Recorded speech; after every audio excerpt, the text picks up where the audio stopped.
을 향하여 눈을 들리라. 나의 도움이 어디서 올까?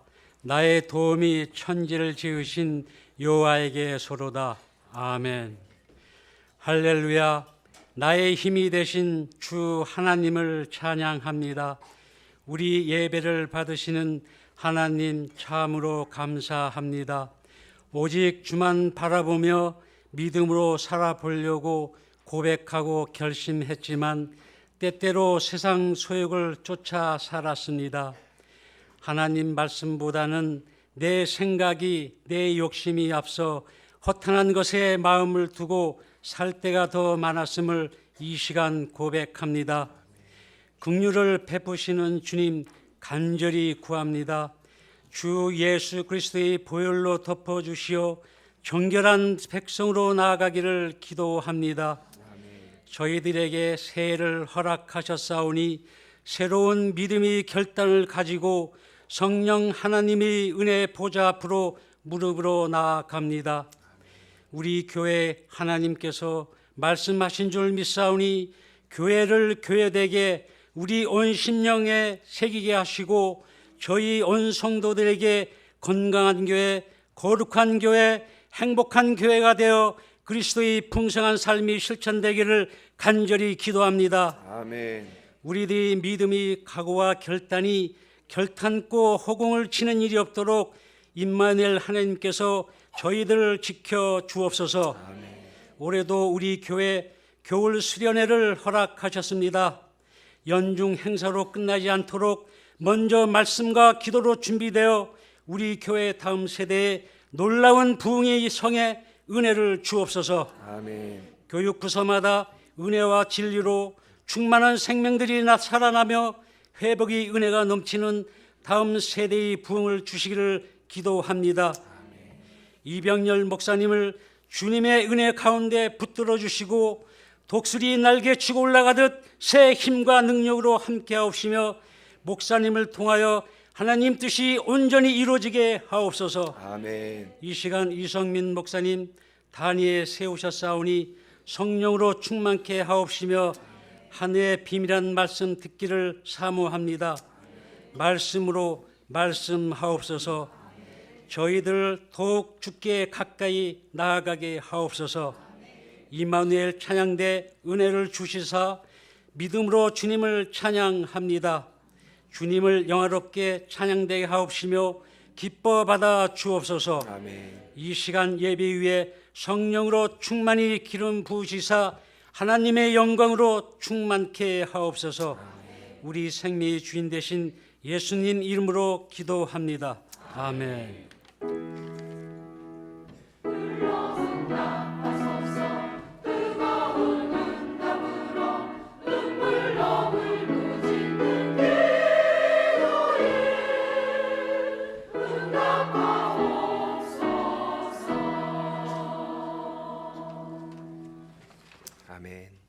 하나님의 말씀 사도행전 28장 30절 31절 말씀입니다.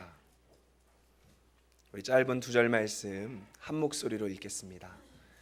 함께 말씀 읽겠습니다. 시작. 바울이 온 이태를 자기 셋집에 머물면서 자기에게 오는 사람들을 다 영접하고 하나님 나라를 전파하며 주 예수 그리스도에 관한 모든 것을 담대하게 거침없이 가르치더라. 아멘.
기도하겠습니다.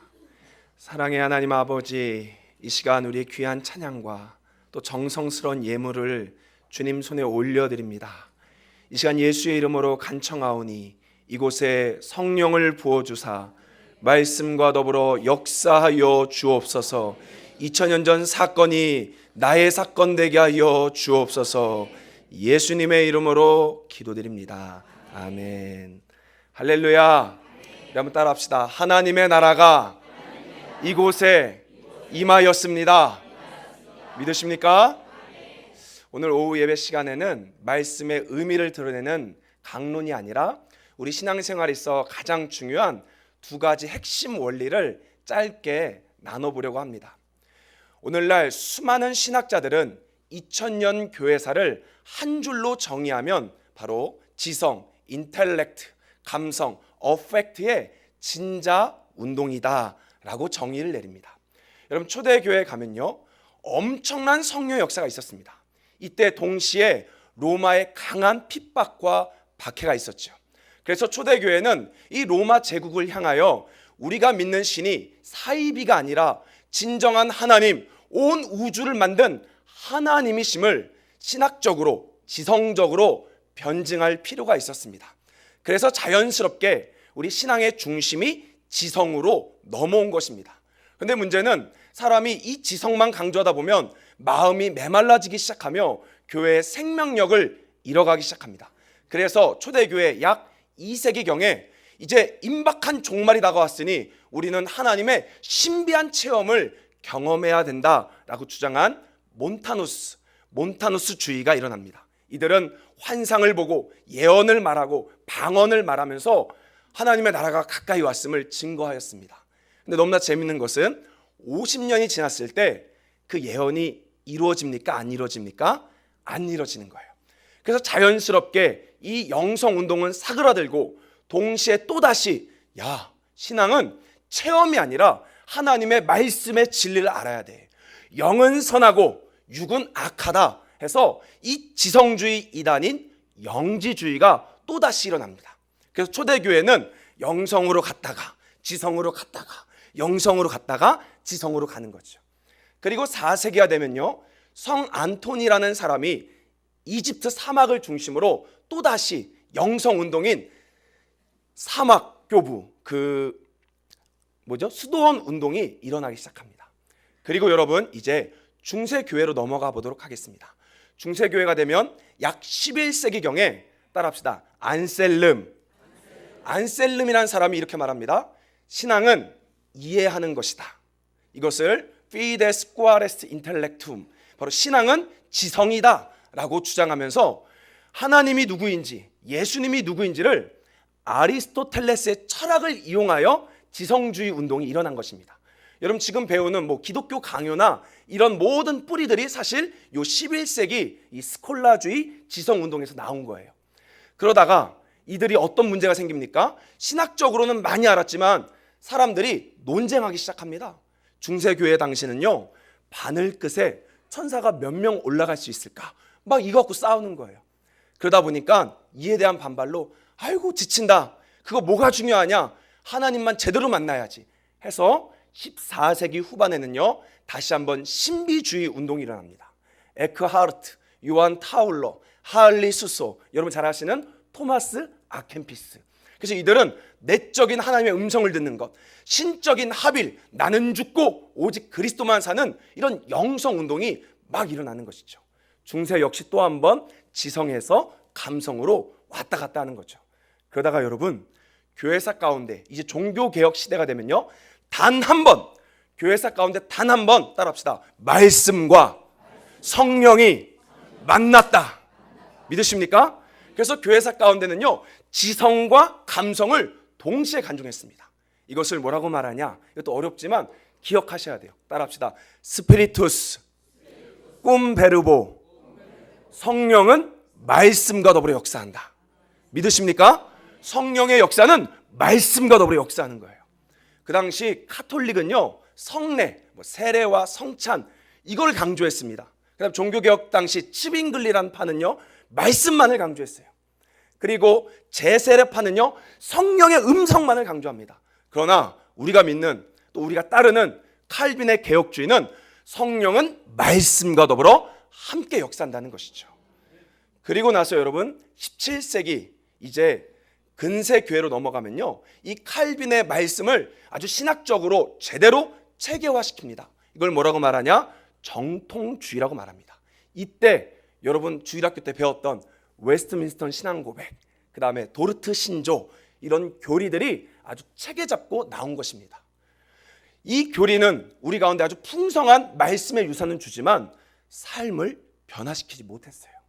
그래서 그 당시 나는 맞고 너는 틀리고, 나는 정통이고 너는 이단이다 라는 또 논쟁 속에 빠집니다. 교회의 생명력을 잃어가기 시작합니다. 그래서 이에 대한 반발로 바로 독일에서 야, 교리가 뭐가 중요해? 말씀이 뭐가 중요해? 하나님의 뜻대로 사는 게 중요하지. 모이면 기도하고 흩어지면 전도하고 이게 맞는 거지 해서 경건주의 운동, 프랑케, 슈페너, 진젠도르프 백작, 여러분 잘 아시는 감리교회 창시자 요한 웨슬리, 바로 이런 사람들이 모이면 기도하고 삶을 나누고 흩어지면 전도하고 선교하는 운동이 일어난 것이에요. 근데 너무나 재밌는 것은 19세기로 넘어가면 자유주의 물결이 옵니다. 근데 문제는 이들은 신학적 체계가 없고 교리가 없으니까 자유주의에 다 이 경건주의가 넘어가서 없어져 버렸습니다. 여러분 2000년 교회사는 무엇을 말합니까? 이렇게 얘기합니다. 지성과 말씀만 강조하면 교회는 생명력을 잃어요. 그래서 성도들이 머리로는 많이 알지만 그렇게 안 살아갑니다. 타락하고 세속화를 만나게 되는 거죠. 또 반대로 감성과 성령만 강조하면요, 따라합시다. 신비주의, 이단, 다원주의 이렇게 빠져서요, 교회는 아예 이제 붕괴가 돼버리는 거예요. 그래서 우리는 말씀과 성령이 균형 잡아야 될 줄 믿습니다. 신앙은요, 밸런스예요. 지성과 감성의 밸런스를 잡는 것이죠. 오늘 사도 바울이 로마 가택 연금된 상태에서 이제 자기에게 오는 사람들에게 말씀을 전합니다. 근데 두 가지 기둥의 축에 대한 말씀을 전합니다. 따라합시다. 하나님의 나라와 예수 그리스도. 자, 먼저 하나님의 나라 보겠습니다. 여러분, 하나님의 나라가 뭐죠? 예수 믿고 이 땅에서 충성봉사 열심히 하다가 때 되면 올라가는 천국, 그게 하나님의 나라입니까? 아닙니다. 성경은요, 하나님의 나라는 올라가는 것이 아니라 내려온다라고 이야기합니다. 자, 보십시오. 요한계시록에 보면 새 하늘과 새 땅이 펼쳐지고 새 예루살렘이 어디서 내려옵니까? 하늘에서 땅으로 내려오는 거예요. 그리고 예수님 뭐라고 말했습니까? 하나님의 나라가 이 땅에 임하도록 하라. 하늘나라는요, 죽으면 올라가는 것이 아니라 바로 이 땅에 내려오는 것이 하나님의 나라인 줄 믿습니다. 그럼 여러분, 하나님의 나라가 뭐죠? 무엇입니까? 오늘날 교회 안에 예수 그리스도에 대한 강조는 많은데 하나님의 나라, Kingdom of God, 이 하나님의 나라를 좀 놓치고 있는 것 같아요. 하나님의 나라가 뭐죠? 마태복음 12장 28절에 보면 이렇게 말합니다. 내가 성령을 힘입어 귀신을 내어 쫓으면 하나님의 나라가 이미 너희에게 임하였느니라. 로마서 14장 17절에 보면 이렇게 말합니다. 하나님의 나라는 먹고 마시는 것이 아니요 오직 성령 안에 있는 의와 평강과 희락이라. 그럼 여러분, 이 두 구절의 공통점이 무엇입니까? 바로 성령, 성령의 힘입는 것, 성령 안에 있는 것, 바로 성령의 임재가 하나님의 나라인 줄 믿습니다. 하나님의 나라는 바로 성령께서 통치하시는 그 통치권이 바로 나라인 거예요. 이거는 장소적 개념이 아닙니다. 우리가 때 되면 올라가는 저 천국의 장소를 말하는 것이 아니라 하나님의 나라는 성령이 우리를 다스리는 것이 하나님의 나라다. 제가 쉽게 이해하려고요, 사진 하나 준비했습니다. 이 사진이 여러분 뭔지 아십니까? 중국의 탈북자예요. 북한 탈북자. 어린이는요, 외국인 대사관 안으로 들어가 있습니다. 엄마는요, 못 들어갔어요. 그래서 공안이 이 엄마를 잡고 끌고 가는 거죠. 엄마와 어린이가 있는 거리는 불과 2m도 되지 않습니다. 같은 공간에 있지만 한쪽은 공안이 들어갈 수가 없는 거예요. 그러니까 또 다른 한쪽은 공안이 잡아서 그를 처형시킬 수 있는 거죠. 무엇을 말합니까? 이것이 바로 통치를 말하는 거예요. 땅의 개념이 아니라 바로 이 대사관을 기점으로 대사관 안에는 또 다른 나라가 된 것이고 대사관 밖은 중국이 된 것이기 때문에 엄마는 중국법에 접촉되어 감옥에 간 것이고 아기는 이제 제3국으로 또 가게 되는 것이죠. 이해되십니까? 바로 이 통치권이 바로 하나님의 나라인 거예요. 여러분, 교회라고 하나님의 나라가 되는 게 아닙니다. 직장이라고 마귀 나라인 거 아니에요. 만약에 직장 가운데 하나님의 통치가 임하면 그것은 하나님의 나라가 되는 것입니다. 마찬가지로 교회 가운데 하나님의 통치가 임하지 않고 싸우면 그것은 죄송하지만 마귀 나라가 되는 것이죠. 하나님의 나라는 뭐다? 바로 성령이 다스리는 통치다. 믿으십니까? 그래서 오늘 사도 바울은 이렇게 얘기합니다. 자기의 셋집에 머물면서 하나님의 나라를 전파했다. 여러분 혹시 펜 있으시면 그 전파하다라는 단어에 줄을 그으십시오. 이게 헬라어로 캐리소인데 두 가지 큰 의미가 있습니다. 첫째는요, 우리가 잘 아는 큰 소리로 말하다, 공포하다 이런 뜻입니다. 그런데요, 두 번째 의미는 따라합시다. 소환하다. 무슨 말인지 아십니까? 소환하다. 여러분 오늘 말씀에 보면요, 사도행전 28장 23절 말씀을 보십시오. 우리 한번 성경을 보도록 하겠습니다. 28장 23절 제가 읽겠습니다. 그들이 날짜를 정하고 그가 유숙하는 집에 많이 오니 바울이 아침부터 저녁까지 강론하여 하나님의 나라를 증언하고, 이 증언에도 여러분 줄을 그으십시오. 사도 바울은요, 야야 너희들 예수 믿고 저 죽으면 저쪽에 천국 있어 이렇게 말한 게 아니에요. 사도 바울은 그 나라를 이곳에 소환시키고 봐, 그 나라가 진짜 있잖아 라고 증언했다라는 것이죠. 믿으십니까? 우리 교회 가운데 하나님 나라가 와야 될 줄 믿습니다. 그럼 여러분 어떻게 해야 하나님 나라가 옵니까? 어떻게 해야 성령이 임재하십니까? 이거 맞히시는 분들에게는 주무실 수 있는 권한을 드리도록 하겠습니다. 한번 맞춰보세요. 왜냐하면 이거 알면 들을 필요 없거든요. 어떻게 해야 하나님 나라가 우리 교회에 올까요? 어떻게 해야 성령이 임재할까요? 모르세요? 그 비밀은 주기도입니다. 여러분 주기도는요, 예배 끝나고 목사님 없어서 땜빵으로 하는 기도가 아니에요. 저는 주기도 문이란 말 별로 안 좋아합니다. 문이 아니라 주님이 가르쳐 주신 기도인 거예요. 주기도가 뭐죠? 바로 성도들에게 이 땅에 하나님의 나라를 도래시키는 무시무시한 기도입니다. 믿으십니까? 우리는요 그냥 습관적으로 무슨 의미인지도 모르고 하늘에 계신 우리 아버지요 막 하는 것이 아니라, 주기도는요 사실 교회가 예배가 시작될 때, 그리고 또 우리의 기도가 막힐 때, 하나님과의 관계가 어려울 때, 그때 여러분 시작으로 하는 기도예요. 이거는 뭐 앵무새처럼 따라하는 것이 아니라 이렇게 말합니다. Pray like this way. 이러한 방법으로 하라는 거예요. 그러니까 주님이 가르쳐준 거 그대로 토시 안 틀리고 하라는 것이 아니라 너희들 기도할 때 이런 방법으로 기도해야 되는 거야 라고 주님이 가르쳐주신 기도죠. 그래서 여러분 저는 개인적으로 앞으로 순모임 하시던가 무슨 모임할 때요, 마지막에 하지 마시고 다 같이 모일 때 주기도로 예배를 시작할 수 있길 소망합니다. 이게 여러분 바른 거예요. 주기도는 예배를 마무리한 땜빵이 아닙니다. 바로 성도들의 삶에, 이 공간과 장소에 하나님의 나라가 실제적으로 임하게 하는 기도가 바로 주기도인 것입니다. 그 내용이 무엇입니까? 먼저 모이면 어떻게 하죠? 하늘에 계신 우리 아버지여 하면서 주님의 이름을 높이는 거죠.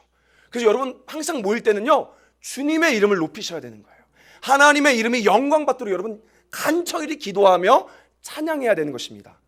그리고요 어떻게 기도합니까? 그 다음엔 하나님의 나라가 이곳에, 성령이 이곳에 임하게 하여 주옵소서.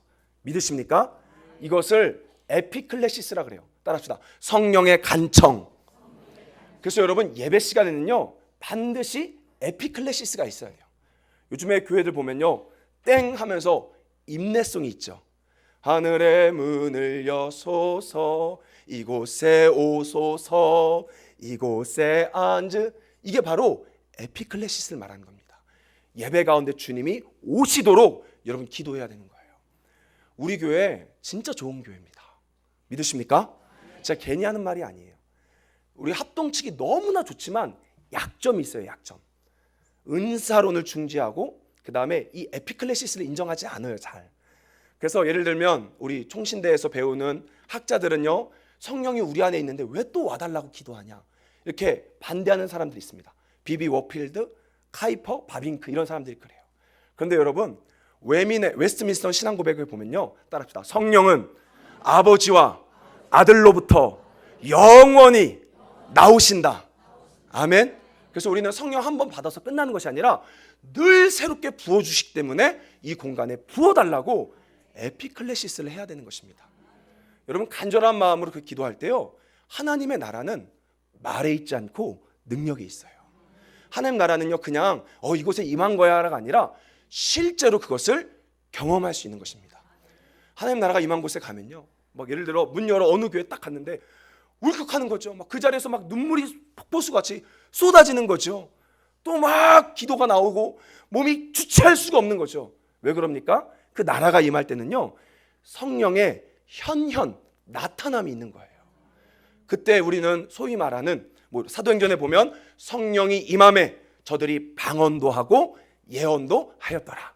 저는 여러분에게 방언하십시오, 예언하십시오, 은사 강조하는 게 아닙니다. 하나님 나라가 임하면 각 사람에 맞게 주님께서 그 나타남을 보여주시는 거예요. 교회 가운데 그런 나타남이 많이 있을 때 교회는 생명력을 얻게 됩니다. 믿으십니까?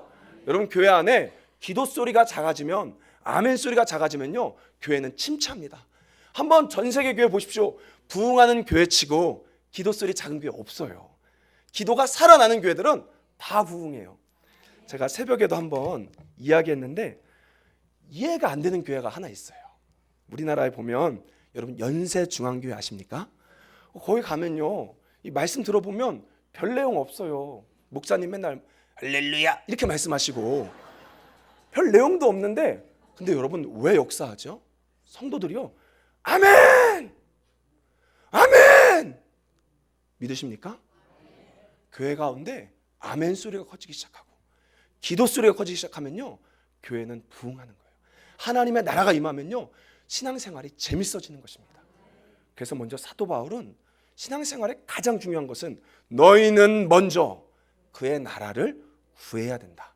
그래서 사도 바울은 그 나라에 대해서 강론하며 전파한 것입니다.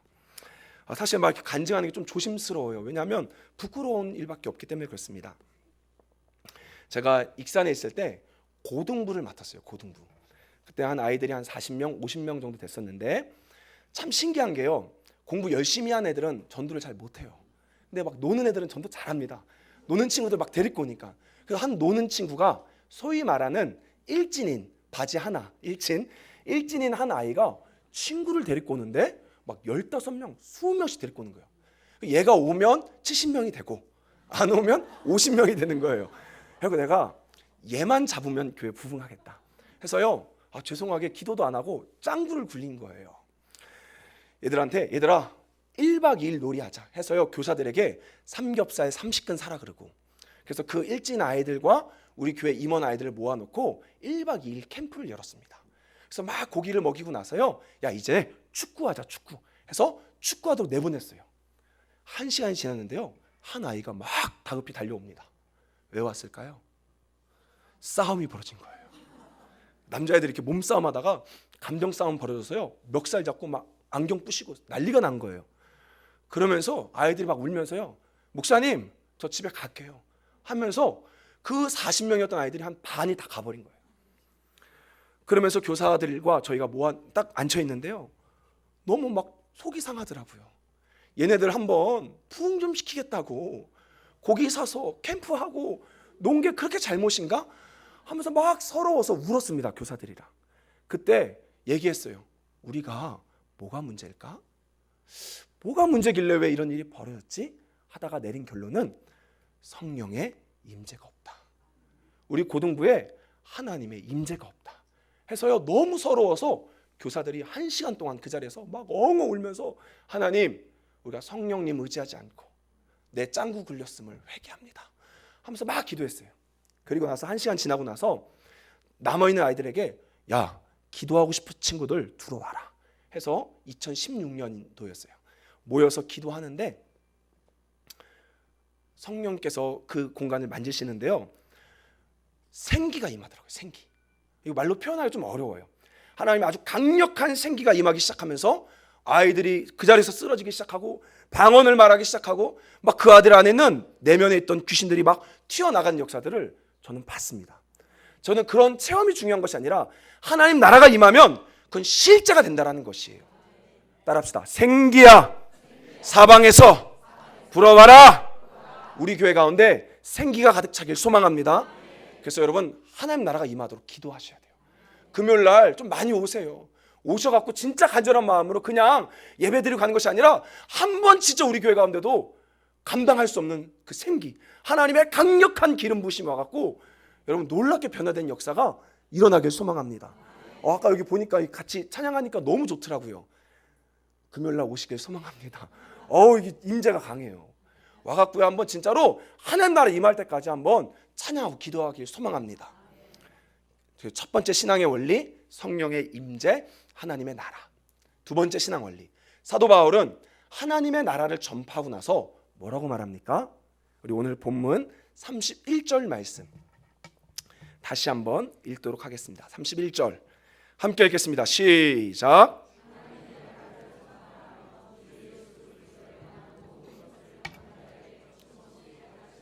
두 번째 뭐라고요? 주 예수 그리스도에 관한 모든 것을 담대히 거침없이 가르쳤다.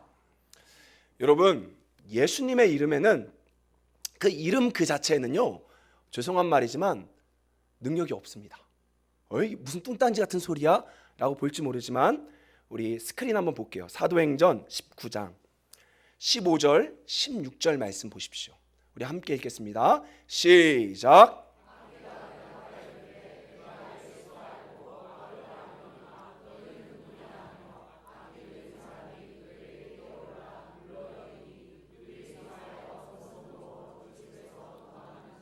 여러분, 사도행전 19장에 보면요, 스게와 제사장의 7 아들들, 뭐 비유하면 그렇지만 목사의 자녀들, 나름 신앙생활 좀 했던 사람들이 바울이 귀신 쫓으니까 자기도 하는 거예요. 예수의 이름으로 떠나가라 하니까요, 귀신이 뭐래요? 야, 내가 바울도 알고 예수도 아는데 넌 뭐야? 하더니만 귀신이 그 아이를 올라타서 막 때리죠. 그래서 오늘 성경 뭐라고 말합니까? 벌거벗은 모습으로 도망갔더라. 뭐죠? 아니, 예수님의 이름에 능력 있는 거 아닙니까? 아니, 예수 이름 앞에 귀신들이 벌벌 떨어야 되는 거 아닙니까? 근데 왜 예수 이름으로 외쳤는데 귀신이 안 나갈까요? 여러분, 사실요, 예수 이름은 주문이 아닙니다. 예수님이 누구인지 명확히 알고 그분이 무엇을 행하였는지 내가 확실히 이해하고 믿는 그 고백 위에 예수 이름에 능력이 있는 거예요. 아멘. 여러분, 그냥 예수가 누구인지도 제대로 모르고 예수님한테 기도하는 것은요, 죄송하지만 그거는 제대로 된 신앙생활이 아닌 것입니다. 여러분, 대구에 가면요 803이라고 있어요. 아십니까? 거기 가면요 기도를 잘 들어주는 바위가 있어요. 무슨 바위죠? 갓바위예요. 말씀하신 분들 갔다 오신 분들 같아요.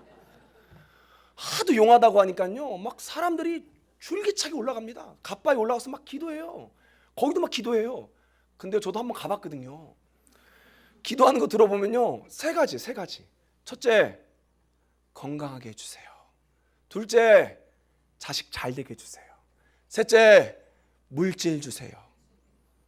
그러면 갓바위 대신 교회에 와서 기도하는 것과 뭐가 달라요?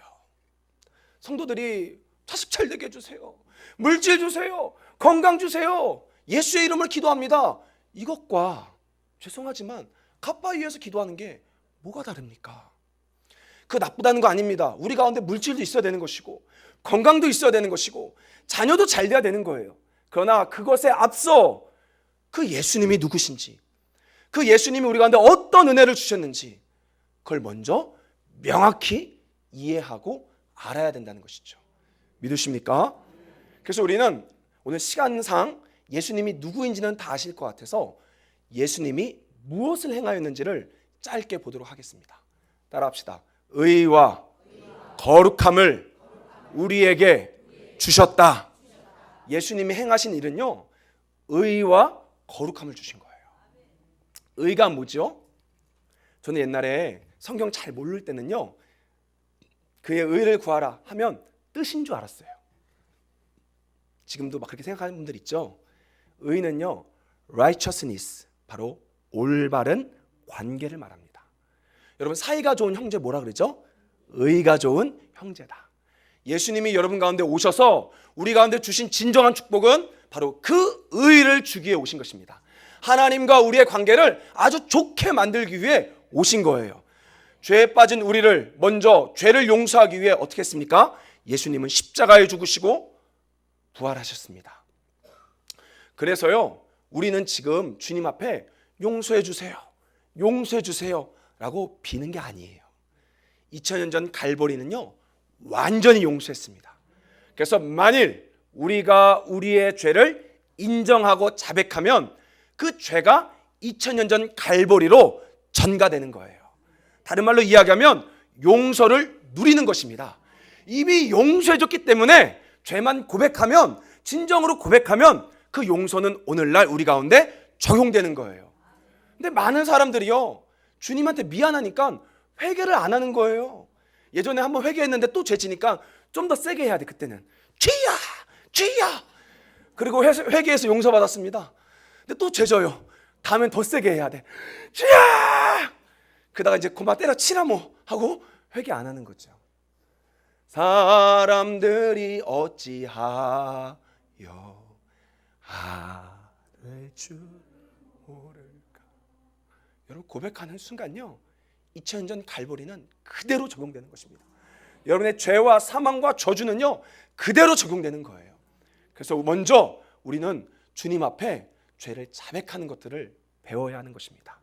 그런데 예수님은요, 우리의 죄를 용서해 주기 위해, 죄만 용서해 주기 위해 오신 분이 아니십니다. 만약에 죄만 용서하실 것이면 태어나자마자 바로 십자가에 죽으시면 돼요. 근데 왜 예수님이 불편하게 3년 반 동안 공생의 사역을 하셨습니까? 여러분, 예수님 새벽기도 했어요, 안 했어요? 했죠. 전도했습니까, 안 했습니까? 했습니다. 헌금했습니까, 안 했습니까? 했어요. 그 다음에 하나님의 기뻐하는 뜻대로 살았습니까, 안 살았습니까? 살았어요. 용서했습니까, 안 했습니까? 했습니다. 그분은 3년 반 동안 하나님이 기뻐하는 의로움을 만들어 주셨어요. 그리고 부활하사 성령으로 그 의로움을 우리 심령에 팍 전가시켜 주신 거죠. 그래서 여러분, 우리는요, 하나님 앞에 용서받은 이런 자녀가 아니라, 따라합시다, 하나님의 기뻐하는 자녀가 되었습니다. 아멘. 예수님 권세, 내 권세. 예수님 공로, 내 공로. 그래서 여러분, 기도할 때는요, 나의 영빨로서 막 주야 이렇게 기도하는 게 아니에요. 기도는요, 나의 영빨이 아니라 예수의 공로로. 저 기도할 때 이렇게 해요. 하나님, 예수의 이름으로 기도합니다. 예수님의 3년 반 공생의 그 의로움을 붙잡고 기도합니다. 들어주옵소서. 많은 성도들이요, 자기의 영빨로만 막 죽어라 기도하고 맨 마지막 주문같이 예수님의 이름으로 기도드립니다 하고 가버리죠. 제가 물어보겠습니다. 여러분은 여러분의 공로로 기도합니까? 아니면 진짜 예수님의 3년 반 그 공생의 의로움을 붙잡고 기도하십니까? 한번 생각해 보시라는 거예요. 오늘날 교회 안에 왜 싸움이 일어나는 줄 아십니까? 가만 들여다보면요, 가장 큰 문제가 자기 의예요. 자기 공로로 신앙생활 하는 거예요.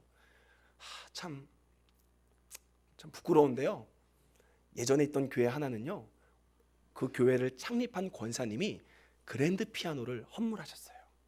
그런데 그 피아노 함부로 못 옮겨요. 그 권사님 허락 맡아야 돼요. 옮기면 난리 납니다. 교회 왜 싸우죠? 내가 이 교회 얼마나 섬겼는데, 이 교회 내 교회인데. 오늘날 성도들이요, 예수 공로가 아니라 자기 공로, 자기 노력, 자기 보상, 그거 가지고 알아달라고 하는 거죠.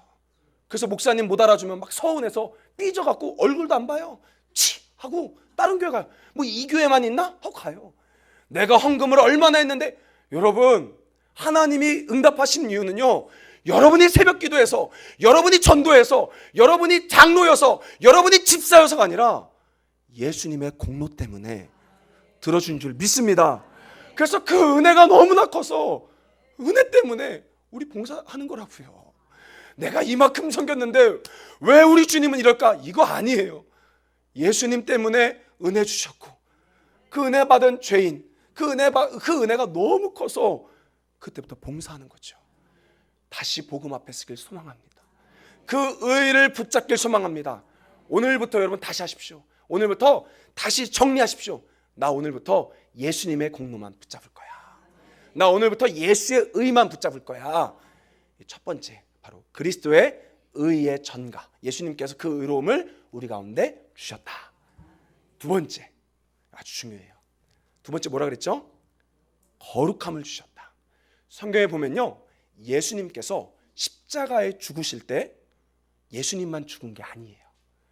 죄의 종로로 타던 우리의 옛사람이 십자가에 함께 죽었습니다. 그래서 성도는요, 이제는 내가 사는 것 아니요, 내 안에 그리스도가 사는 거예요. 그래서 우리는 죄와 막 힘있게 싸우는 것이 아닙니다. 이미 죄에 대해서 죽었기 때문에 우리가 진정으로 마음으로 믿고 입으로 고백해야 돼요.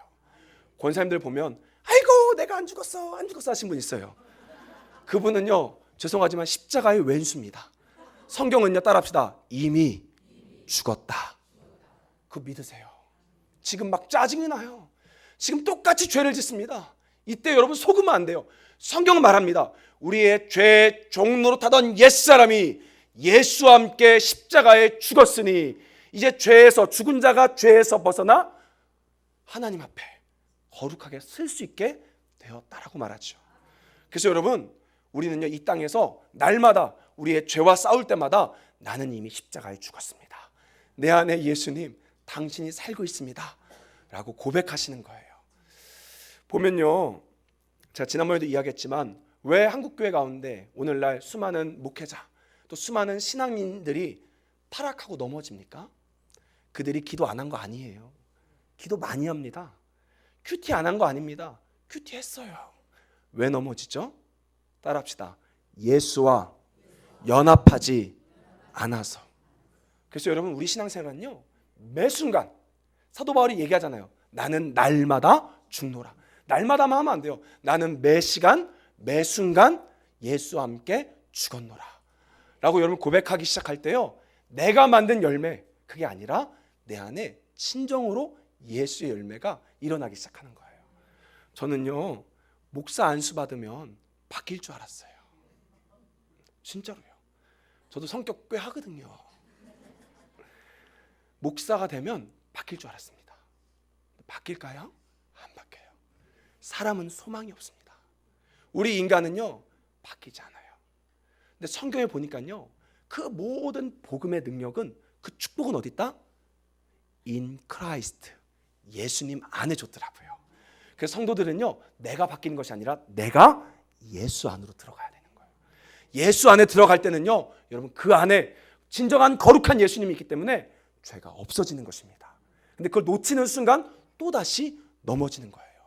여러분, 매 순간 예수와 함께 죽고 다시 살 수 있길 소망합니다. 이게 실제예요.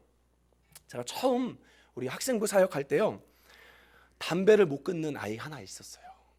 그 아이가 저한테 찾아와서, 그 당시 전도사였는데 10년 전에, 전도사님, 저 담배 끊고 싶어요. 제발 기도 좀 해주세요. 근데 솔직히 너무 난감스러운 거예요. 내가 기도한다고 끊어지나 이게? 지가 끊어야지. 이거 어떻게 하라고. 고민하다가요, 이렇게 얘기했습니다. 너 담배가 진짜 좋아, 싫어? 물어봤어요. 물어보니까 뭐라고 말할까요? 싫대요. 진짜 싫은데 자기도 모르게 자꾸 피게 되는 거라고. 그러면 죄를 짓고 싶어하는 게 너냐 아니면 마귀냐? 자기가 아니래요. 야, 너는 잘 들어. 죄에 대해서 예수님과 함께 죽었어. 담배 피우고 싶을 때 너가 담배를 끊으려고 노력하는 것이 아니라 나는 이미 담배 싫어하는 새 사람으로 바뀌었으니까 그 죄에 대해서 죽었다라고 고백해라. 근데 만약에 피고 싶으면 그때 펴라 하고 제가 담배 5갑 사줬습니다. 애가요, 이제는 자기 힘으로도 안 되니까 막 손을 자르고 싶은데도 안 되니까 담배 피고 싶을 때마다 나는 예수님과 함께 죽었습니다 하는데 땡기는 거예요. 피는 거예요, 애가. 근데 또 필 때마다 이러면 안 되는데 나는 예수님과 함께 죽었습니다. 5일을 하는데요, 5일째가 되던 날 믿어지는 거예요. 나는 예수님과 함께 죽었습니다 하는데 담배가 탁 던지기 시작하는 거예요. 그리고 와서 목사님, 전도사님, 저 예수와 함께 죽었다고 고백했는데 5일간은요 담배 2갑 폈는데 3갑으로 늘었는데 5일째 되던 날에 담배가 싫어졌어요 하고 나서요 지금 루터대 신학생 돼서요 전도사하고 있습니다. 여러분, 복음에는 능력이 있어요. 복음에는 오늘도 능력이 있습니다. 근데 왜 우리 삶이 행복하지 않습니까? 왜 우리 삶에 변화가 일어나지 않습니까? 뭐가 문제죠? 딱 하나. 복음은 건강한 자에게 쓸 데가 없어요. 복음은 병든 자에게 쓸 데 있습니다. 다른 말로 복음은 예수님 아니고서는 나는 무가치하고 예수님 아니고서는 나는 희망이 없어요 하는 심령이 가난한 자에게 복음의 능력이 있는 거예요. 여러분, 우리의 기준을 높이십시다. 나 정도면 괜찮지 뭐. 옆에 사람 비교해보며 아유 저 사람 담배도 피는데 난 안 펴, 난 새벽기도 나와 해서 나 정도면 괜찮은 치가 아니라 우리의 기준이 말씀, 예수 그리스도가 됨으로 말미암아 내가 얼마나 비참한지, 내가 얼마나 죄인인지, 내가 얼마나 무능한지, 여러분 그것을 깨닫기 시작할 때 나는 예수와 함께 죽었습니다 라는 고백이 나오는 것이죠. 2019년 정말로 우리 교회 가운데 하나님의 나라를 갈망하고 또한 그 예수가 우리 가운데 의로움을 주시고 거룩함을 주심에 그 십자가의 도를 명확히 배우고 우리 삶에 적응함으로써 사도행전 29장을 쓰시는 저와 여러분 되시길 예수의 이름으로 축원합니다. 기도하겠습니다. 사랑의 하나님 아버지, 교회사 가운데 바로 하나님의 나라와 예수 그리스도가 균형 잡지 못할 때 교회는 무너지고 흔들렸습니다. 우리 교회 가운데 하나님의 나라가 임하게 하여 주시고 예수 그리스도의 십자가의 도가 명확히 알고 삶 가운데 24시간 주님을 바라보게 하여 주옵소서. 그로 말미암아 이 가련동 지방에, 이 서울 지방에, 이 대한민국에 가장 뜨겁게 성령이 역사하는 교회 되게 하여 주옵소서. 예수님의 이름으로 기도드립니다. 아멘.